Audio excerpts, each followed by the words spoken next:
What's going on, guys? Your boy is back on his cycle.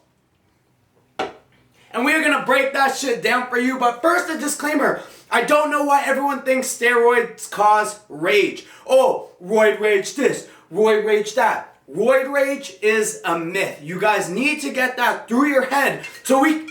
Can I not shoot one? Can I not shoot one freaking video? Fuck! Fuck this!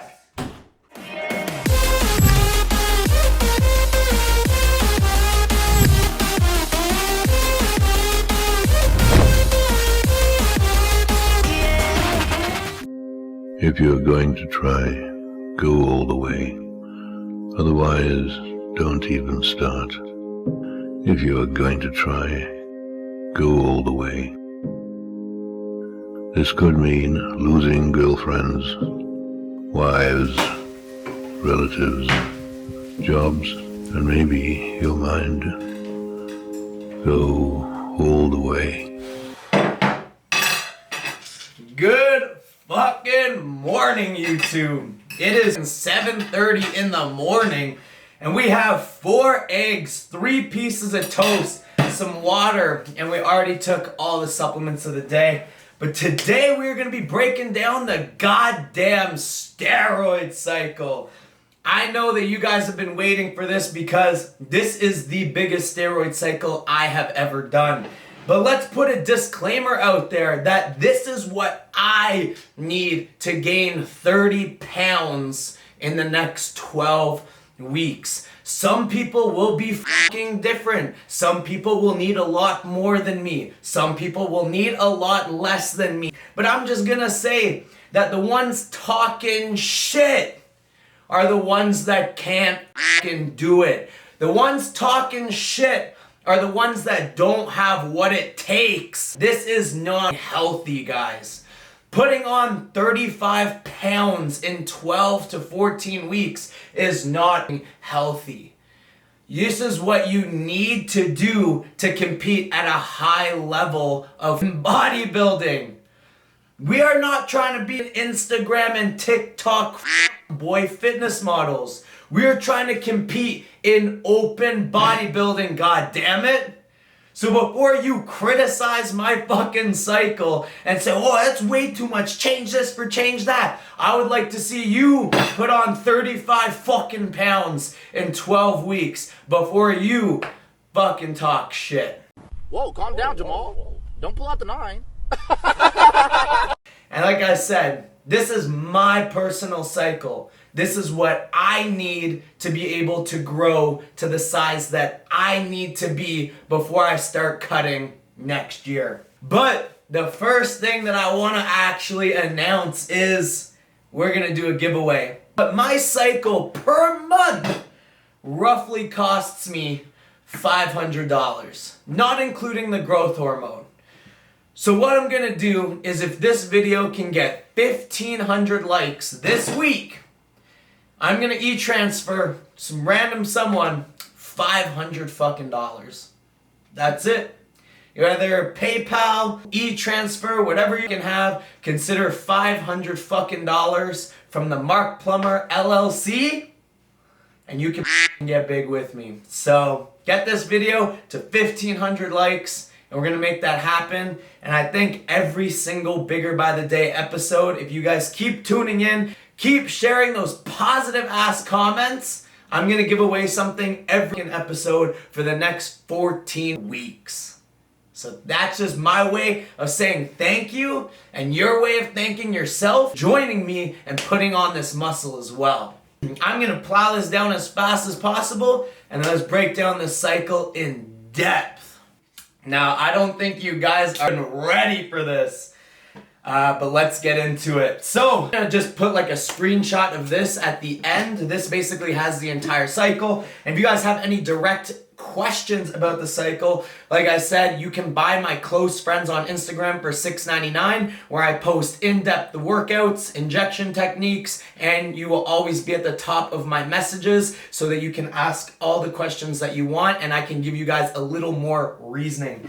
But 2 things that are not on this list is microdosing shrooms. Technically it's a drug and I think it's the future, and if you aren't ahead of the curve, you are behind the curve. So this is a new company that I've actually been working with 2 different investors. They're 1 milligram psilocybin mushrooms. I take 1 milligram 3 days on, 2 days off, 3 days on, 2 days off. It's actually made a crazy impact of my anxiety and on my mood.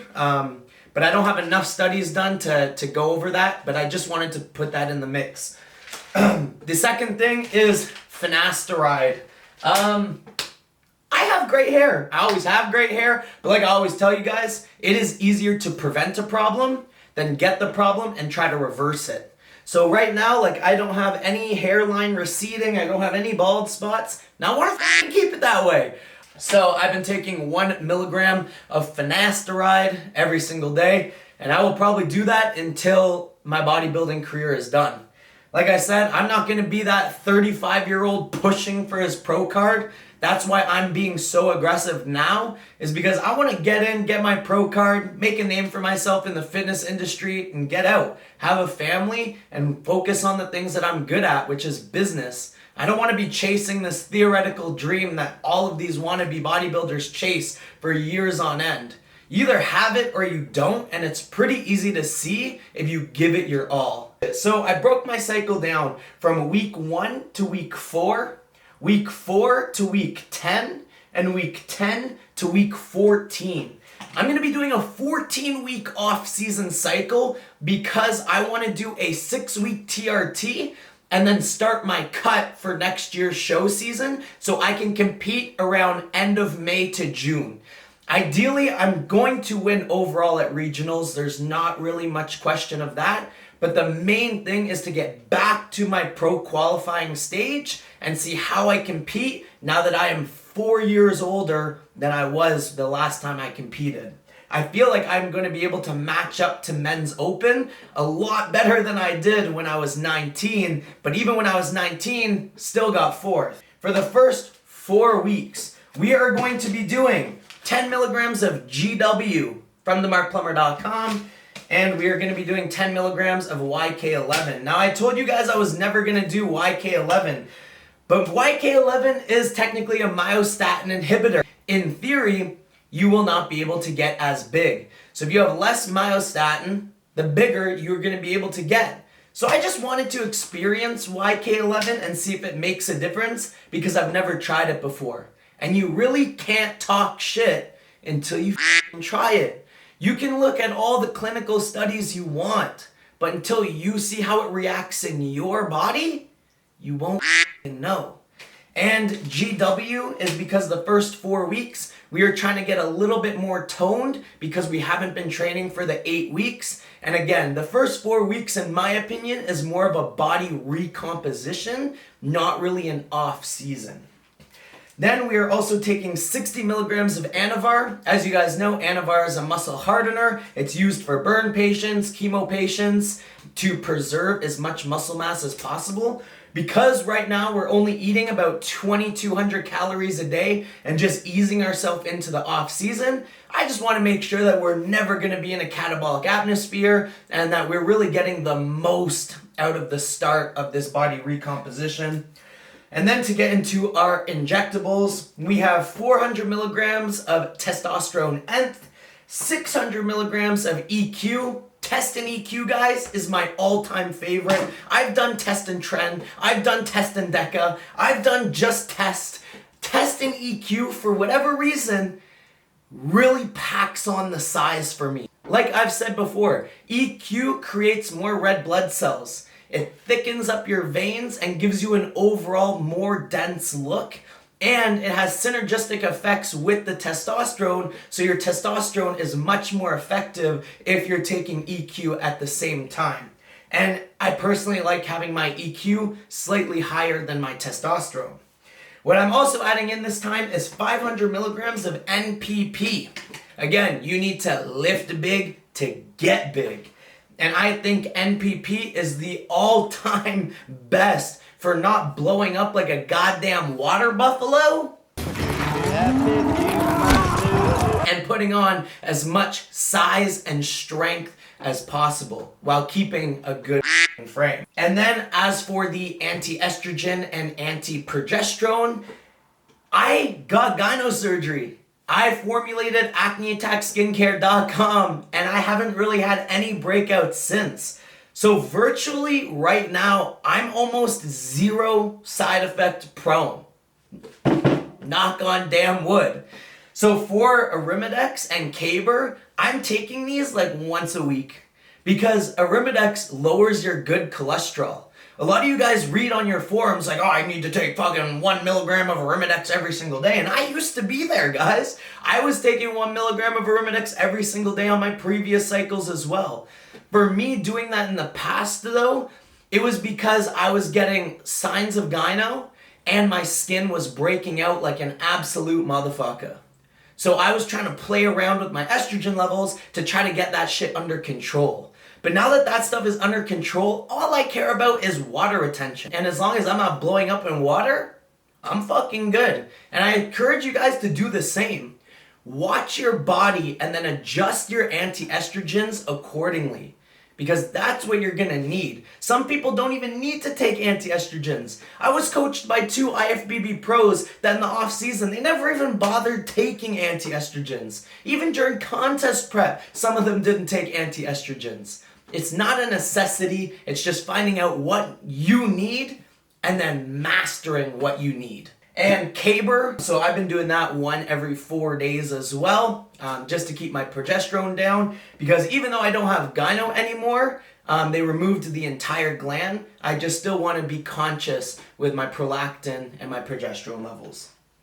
Now, week 4 to week 10 is the exact same as week 1 to week 4 minus the Anavar. I just took out the Anavar because at this point, we're going to be increasing the calories quite a bit. We're going to be in the mid-peak of our bulk, and we're not going to need any additional orals to put on extra muscle hardness or give us a desired look. Our only goal for that 6-week period is to just put on as much tissue as possible. So Anavar, when you're in a massive calorie surplus, also taking that many drugs isn't really gonna do anything. And even though it's not liver or kidney toxic in my case, it's just not worth the extra money to spend for me.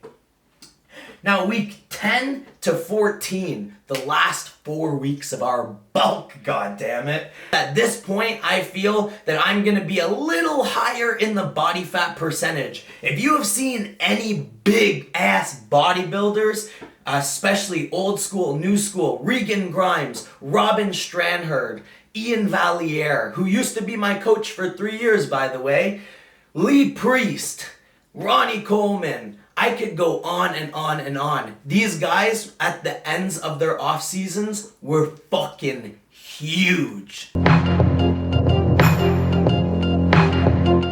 Just eat. You know, people always get worried about the off season. They're like, I don't want to put too much fat on or too much of this on, but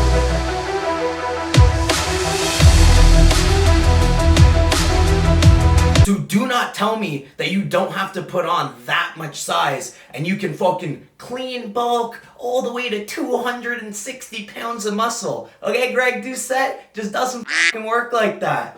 So 80 milligrams of D-ball, 10 milligrams of YK11, 400 milligrams of test nth, 100 milligrams of test propionate, 600 milligrams of EQ, 400 milligrams of NPP, and 350 milligrams of Tren Ace. And that is what we are going to be hitting for the last 4 weeks of our cycle, which is going to push us from the 228 to 230 mark to that 240, 245 mark.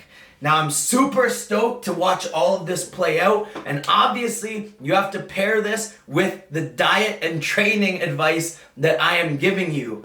Through week 1 to 14, we are progressively overloading the meals, the training, the recovery. It is all going in a linear direction so we can put on as much tissue as possible. Now notice how I say tissue and not size, because you can gain 50 pounds, but if 40 pounds of that is pure fat, you did not accomplish your goal. We are looking to gain at least 30 to 35 pounds of quality tissue, and during that TRT, maintaining at least 20 to 25 pounds of that going into contest prep next year. So that's the fucking cycle, guys. I know it's intense, but like I said, that is what I personally believe I need to get to a high level bodybuilding standard. And I know this shit doesn't happen overnight, but like I said, I'm fucking obsessed with this and I'm willing to fucking die for this. I'm willing to die to bring my companies to $1 million. I'm willing to lose everything to have my business and my fitness life succeed. And you don't deserve to tell me what I deserve to think, like I don't deserve to tell you guys what you need to think. We're all in this together, and no matter what you want to do, I'm gonna fucking lift you up, and I hope you guys feel the same. So we're actually gonna get a fuck ton of work done, and then we are headed to the gym for fucking shoulders today. It's goddamn October 1st. So we got some pumpkin fucking delts to build. Super stoked for it, and I'll see you guys in the car. So we're headed to the gym right now, and right when I was leaving for the gym, we didn't have any fucking protein powder left. So we have to stop and get some protein. Now, I'm not too much of a diehard on this gotta be real food, goddammit, because sometimes a post-workout protein shake is all you need to feed that muscle tissue right when you get out of the gym before you have your next meal. But with that said, there is so many shitty ass protein powders out there that we're going to the supplement store right now so I can show you guys exactly what you need to look for when you get your protein. Now this is my favorite type of protein, but I'm gonna show you why it's my favorite type of protein. Is because if you take the scoop size and then you divide it by the amount of protein, so we have a 30 gram scoop size for 27 grams of protein, which roughly comes out to about 89%, which means there's only 11% of garbage in here. Whereas if we're gonna go to something like all the TikTok fuckboys' favorite protein, gold standard, we have a 32 gram scoop size for 24 grams of protein, which means there's only like 60% protein in here, which means there's 40% of shit that's gonna clog up your digestive system, and it's just not gonna give you the nutrients you need to repair your muscle tissue after your hard ass training. So I don't give a fuck what protein you get, but just make sure that it's at least over 85% pure and you'll be golden. So they don't have chocolate peanut butter, so we're gonna try orange dreamsicle, and I'll give you a review after the workout. I mean, orange is lit, but sometimes the proteins are a little iffy. So we're gonna pay for this, and then we're going to train shoulders. We do it, take 3, 2, 1, pray. All right guys, so we're in the gym. Of course we're in the gym, god damn it. We're training shoulders, like I've already said about 4 times in this video. What we're gonna do is we're starting with military press because, like I said, heavy weight builds muscle. I don't care what anyone says, because all these guys that are like, oh, you need mind muscle contraction, super lightweight. When they were 17, 18, 19, and 20, these guys were ego lifting like freaks, and that's how they initially put on the size. If you look at any single bodybuilder, they trained like fucking freaks until they got massive, and then when they were massive, then they started fine-tuning. So we're gonna start with military press so we can add on the weight and really get these shoulders as blocky as possible.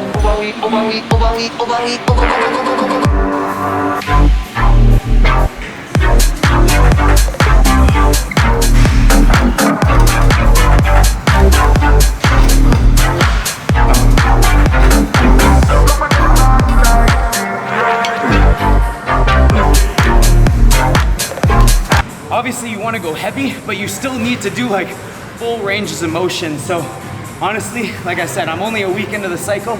I'm not at the level that I thought I was gonna be for shoulders. So we're gonna lessen the weight a little bit so we can still go heavy as fuck, but get these full reps in.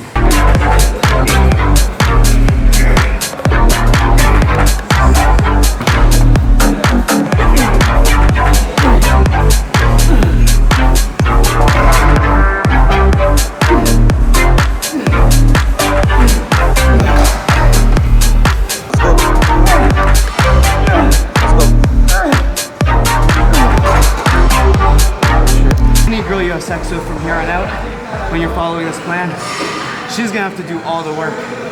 Because honestly, like, after this workout, you will not be able to hold yourself up.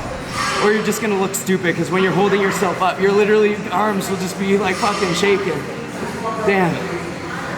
Let's get it. Second exercise, we're doing fucking side laterals. Nothing looks more proper than when someone has some fucking round ass delts. It literally brings your entire physique together. You're wider, which gives you a smaller waist, which gives you that overall X frame. But now, all you guys are doing fucking side laterals with 20 fucking pounds, expecting to put on fucking size. I'm telling you, it doesn't work that way. Have you ever seen like Alexei Lazukov fucking take 100-pound dumbbells and fucking get that shit up?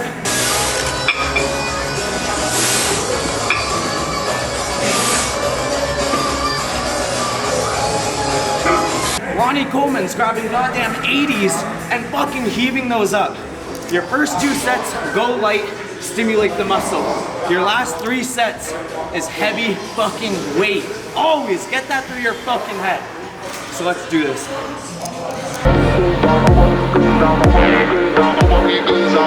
And the next tip I have for side laterals is wearing some type of straps.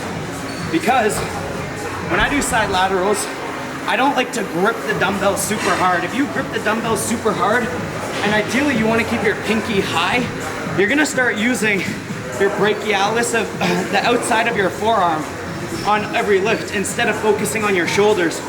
So if you use like something like Versa grips or lifting straps, you can kind of like loosely let the dumbbell sit in your hand and really drive it up with your shoulder instead of driving it up with your forearm first.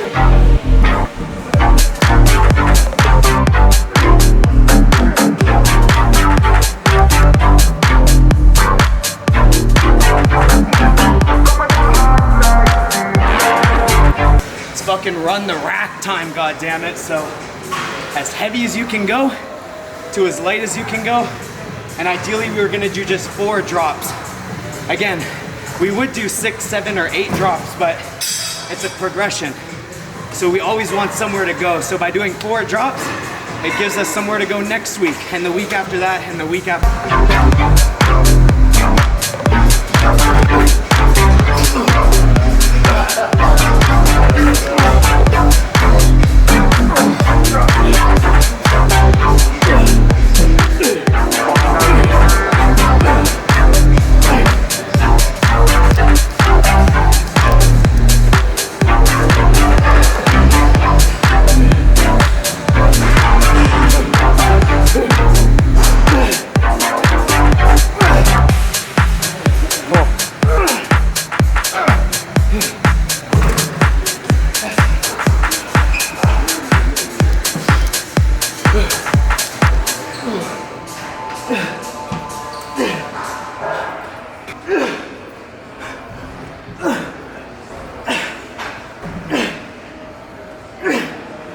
Let's go.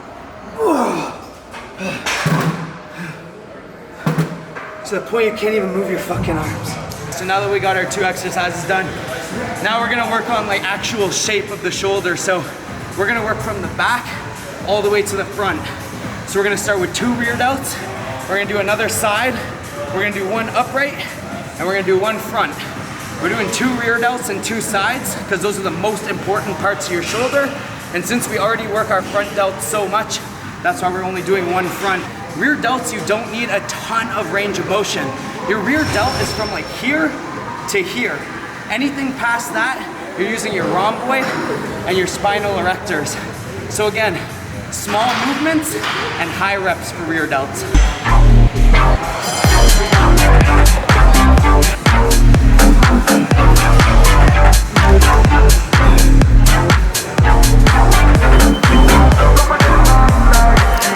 Second rear delt that we're doing is we are doing chest supported flies, rear delt flies. Again, I have a very bad slip disc, so for me to actually stand up and move forward like that kills my back. We are obviously gonna deal with injuries. That's just the name of the game. It's finding a way to work out around those injuries that 1, don't make it worse, and 2, that don't make it fucking worse. Like I said, range of motion doesn't have to be like you're a fucking seagull flying through the air with some goddamn trash in your mouth. Just little baby and get those rear delts working.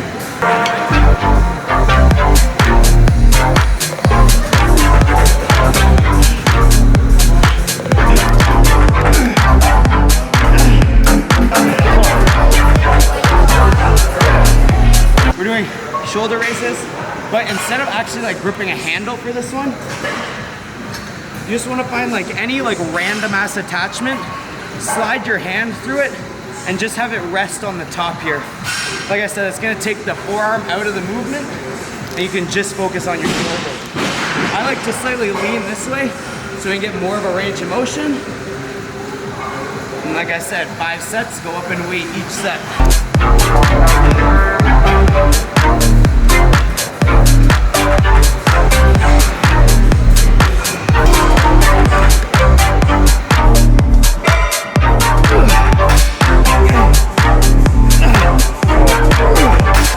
And guys, like you don't have to go up a lot each set.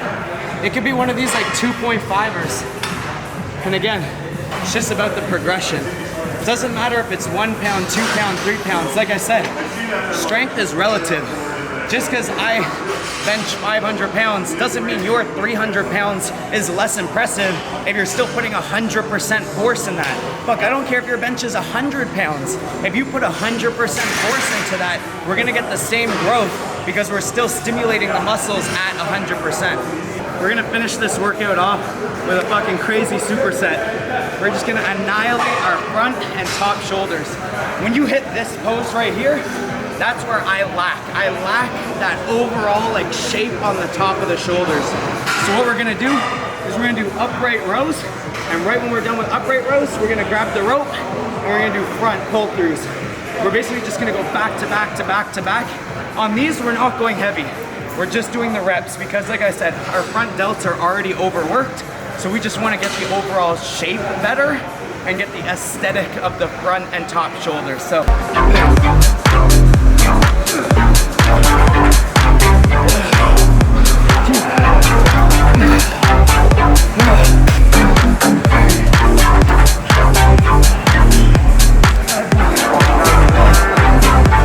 Let's go.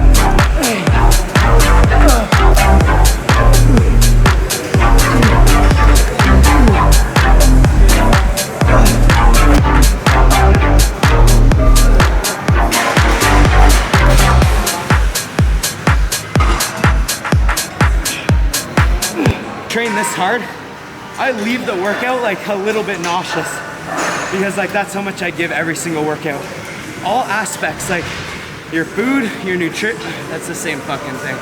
Your food, your workouts, your recovery, all add to this. I can't stress this enough. Like you can have the best diet in the world, but if you're not training 100%, it's not gonna work. If you're training 100%, but you're snacking between each meal, it's not gonna fucking work.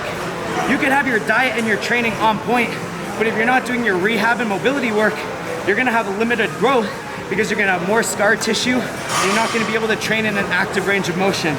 You have to all come together. And that's why I can't stress enough. So let's go try out this new protein and then we're wrapping this video up. Dreamsicle from Allmax. Let's fucking rate this shit. Foamy. Fuck.